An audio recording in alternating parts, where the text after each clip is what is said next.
Hi Sagittarius! This is Jav. Welcome po sa ating channel. By the way, Sagittarius, this is your first quarter of the year, January to March 2026.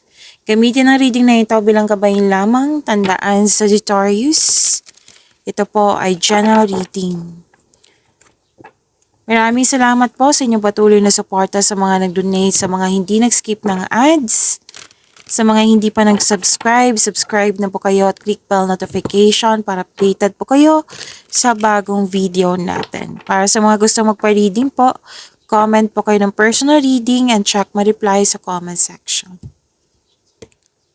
January 2026 para kay Sagittarius. By the way, January, February, March ang reading na ito. So expect nyo po na long reading ito, Sagittarius. Okay?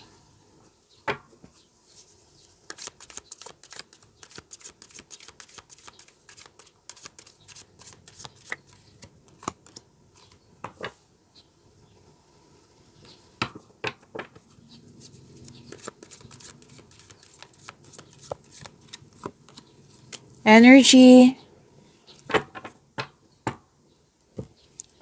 January 2026. Sa mga bago dito, kung may napansin kayo na repeating message, yan po yung pinupush ng card sa inyo. Like for example, nanood kayo sa isang video reading at dito din, at may napansin kayo na repeating message, yan po yung pinupush ng card sa inyo na kailangan yung bigyan ng atensyon, solusyon at aksyon kung maaari po. So na yung energy ni Sagittarius ngayon, January 2026.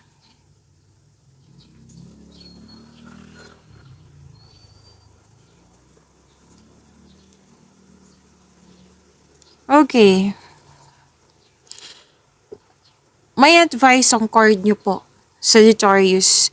Kung may kakilala kayo na bagong kakilala, pwedeng nag-o-offer sa'yo, may sinasabi sa'yo, pwedeng matagal mo nang kilala pero hindi mo siya masyadong kilala. Yung totoong siya. So, kilalanin ng mabuti. Yan ang sabi ng card. Kilalanin ng mabuti.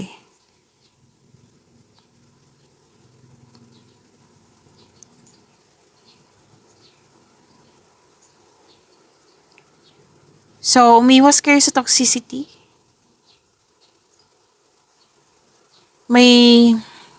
Medyo sensitive to ha, so wag niyong kunin kung hindi kayo naka-resonate, okay? May lust over love kasi ako nakikita dito, or controlling person. So, kailangan ang advice kasi ng card dito, kailangan ng freedom, kailangan ng recovery. May concern din dito regarding sa sobra sa trabaho, sobra sa kaka-travel, or ano man tong nakikita kong overspending dito. Pwede din overspending sa pera. So, kailangan ng balanse. Kung ano man tong disbalance na nakikita ko dito, kailangan ng balanse, kailangan ng freedom, kailangan ng recovery. May nakita rin ako dito, Sagittarius, regarding sa obsession. Pwedeng hindi to tungkol sa iyo, may obsess sa iyo, or any kind. Pwedeng ikaw yung na-obsess sa isang bagay, sa isang sitwasyon, or sa isang tao. So, kailangan ng freedom, kailangan ng balanse, kailangan ng recovery. Kung ano man to.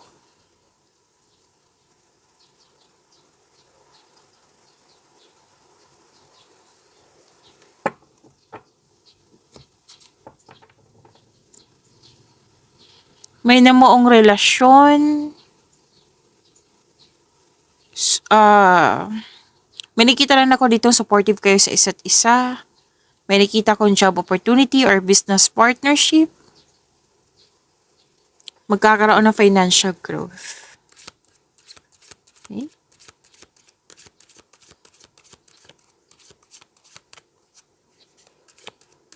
Career and money ni Sagittarius, January 2026.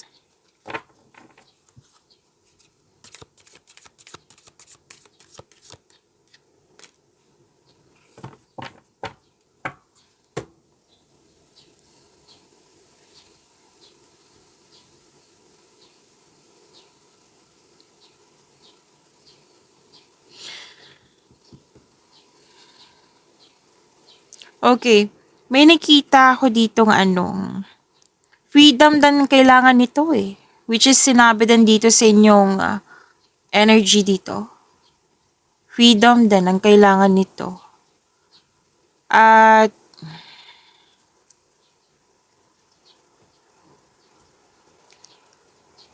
may fear ako nakikita dito kaya kailangan ng freedom.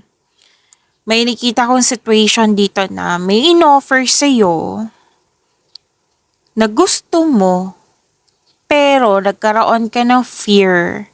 Like, ayusin ko lang. Natatakot ka sa umalis sa posisyon mo or sa trabaho mo kasi ayaw mong mabigo, ayaw mo magkaroon ng pagkakamali sa nagawa mong desisyon. Pero itong offer na ito, pag-level up to eh. May advice din ang card nyo dito na mag-save kayo ng money. Kung nahihirapan po kayo, humingi kayo ng guide kay God para mapalaya mo yung sarili mo sa fear na nararamdaman mo. Kailangan mawala tong fear eh. Kailangan ng recovery. Kailangan ng freedom. You have to step forward towards your goal. Kailangan yung, kumbaga ang prosesong ito na kailangan ng pasensya at tiyaga. Magagawa mo ito. Kailangan mawala lang tong fear na ito kasi you are feeling trapped. Or pwede din na malalim mo iniisip mo na hanggang sa nag-overthink. Kailangan mo makawala niyan.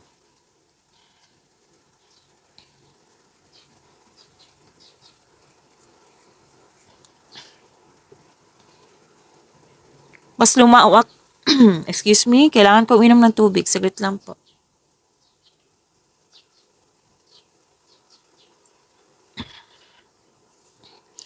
Mas lumawak yung ambisyon niyo sa buhay. Malalim yung iniisip kasi may future plan. So, may chances talaga, may chances para sa paglago ng iyong buhay, karera. Kailangan lang po ng kilos, Nakikita ko naman dito excited ka.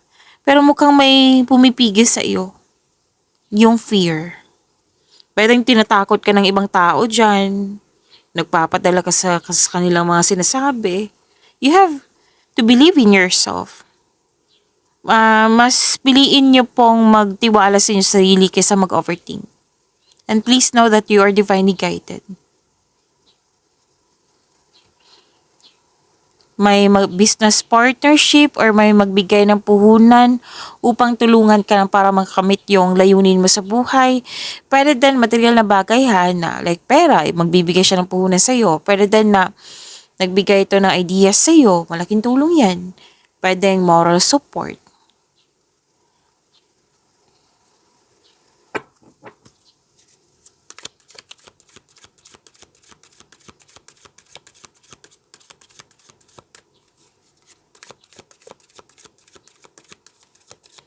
Love life, self-love, partnership, and romance, January 2026, move ko lang po.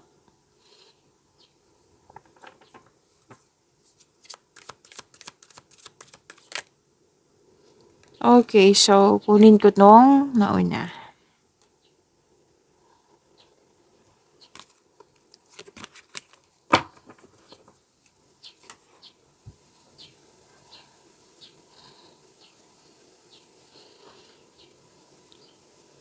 Celebration. Masaya kayo, single ka man, marelasyon sa buhay mag-asawa kasi may celebration. May engagement nga ako nakikita dito, kasal or honeymoon, magsama sa isang bubong, handa nang pumasok sa relasyon, bakasyon, may nakatanggap ng mana, may celebration, may nagpatayo ng bahay or any kind of structure.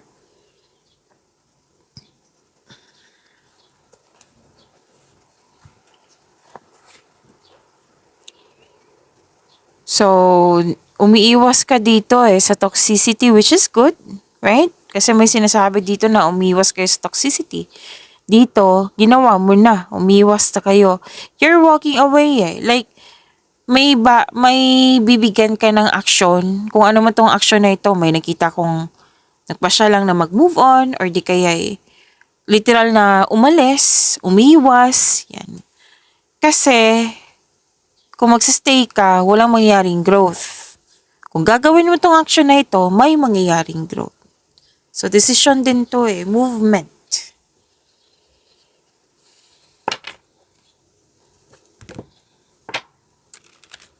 Alam nyo, kanina, Sagittarius, aminado akong inaantok ako, no? Nakaramdam ako ng pagod.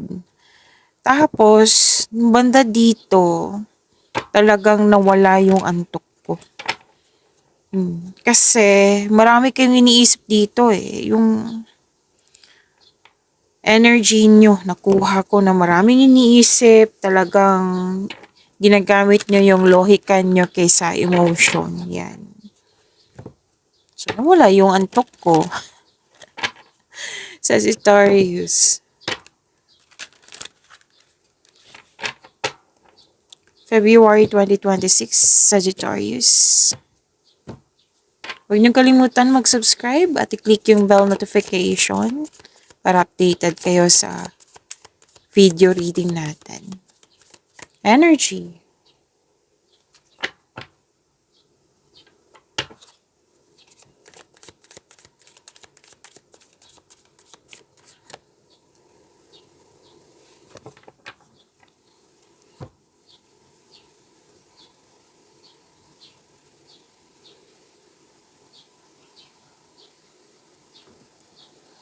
Nakatanggap kayo ng malaking blessings at naging generous kayo. Maraming nakadepend sa'yo, Sagittarius.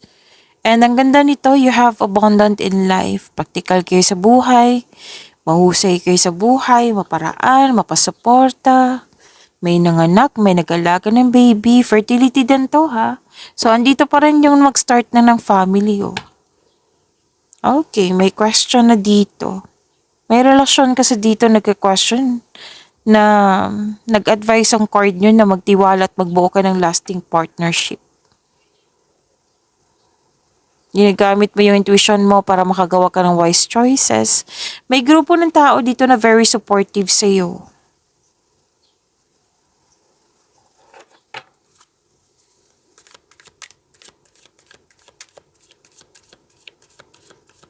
Wow, granted yung manifestation, no? May parating na blessings.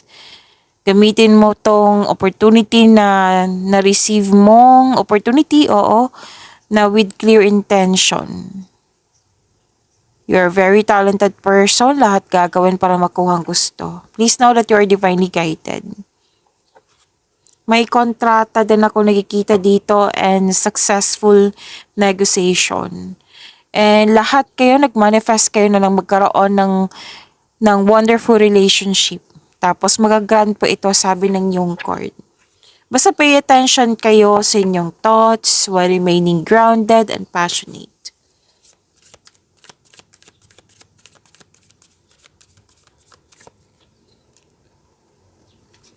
Career and money, February 2026, Sagittarius.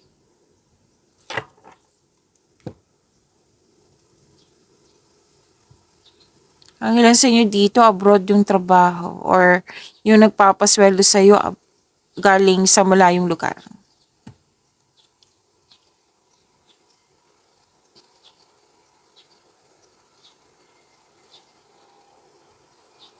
Victory to, mahigit pa sa success. Recognition din. May promotion ng dahil sa kasipagan, financial growth, your discipline and hard work are paying off. So, enjoy this time. Enjoy nyo po yung success nyo. Kasi nagsumikap kayo Enjoy nyo po.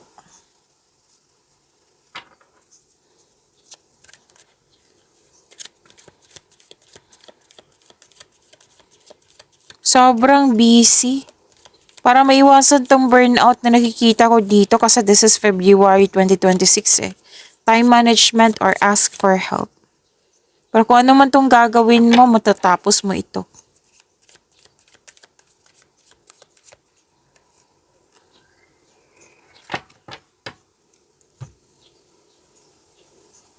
Love life, self-love, partnership, and romance.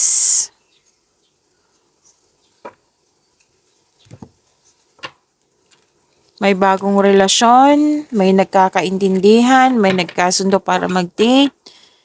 Ah, tamang-tama February 2026 kasi destiny to eh. May magaganap na naka-destiny sa iyo. Tapos masaya, supportive kayo sa isa't isa. Yan.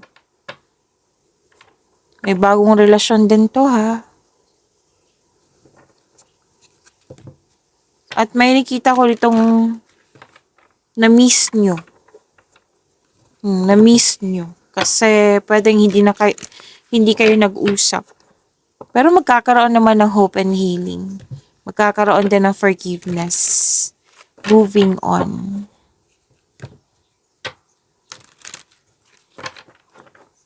March 2026. Sagittarius.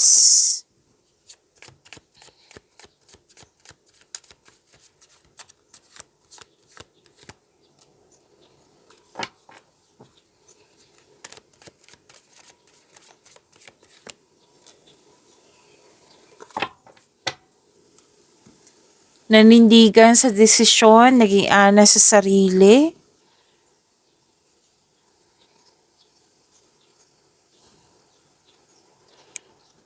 Marami kang naisip na bagong ideas para sa ikakabuti ng inyong relasyon, sa inyong career and money.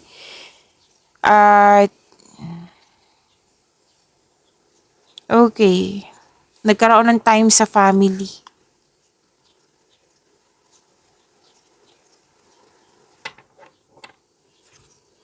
Mas lumawak yung ambisyon mo sa buhay, magaling kayo na leader, magaling kayo sa mga ginagawa nyo.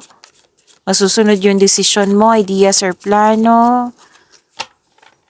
So, trust your intuition, magtiwala sa inyong boses.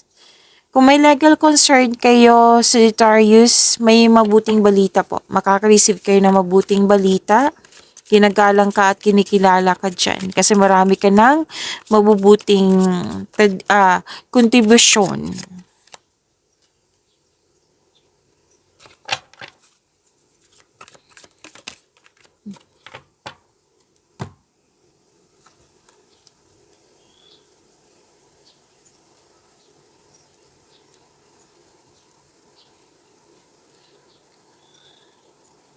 Career and money. March 2026. Nakikita ko dito, nagkaroon po ng lumabas pa rin to eh, na magaling ka na leader from here to here, magaling ka sa mga ginagawa nyo, magaling ka na leader, or pwede din may leadership role na ino-offer sa'yo. Tapos nakita ko dito, stable na kayo sa career nyo, financial stability.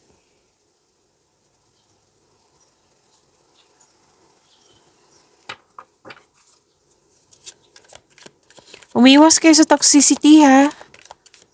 Kasi kung hindi kayo iwas, mas torbo kayo sa ginagawa nyong plano. May ginagawa kasi yung kayong plano dito. So, umiwas kayo sa toxicity, bumuo ng diskarte upang makuha ang gusto mo. Diyan kayo mag-focus sa goal mo. Huwag kang mag-focus or magpa-apekto sa toxicity.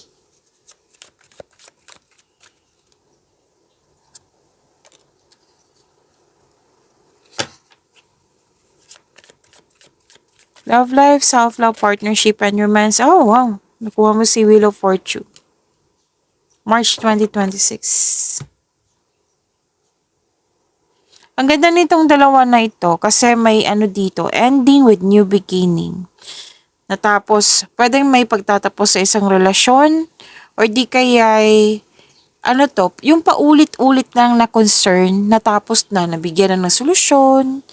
Yan, tapos na, kumbaga. May acceptance, may natutunan kayo sa mga nangyari. Completion of cycle kasi sinasabi ng dalawang card dito.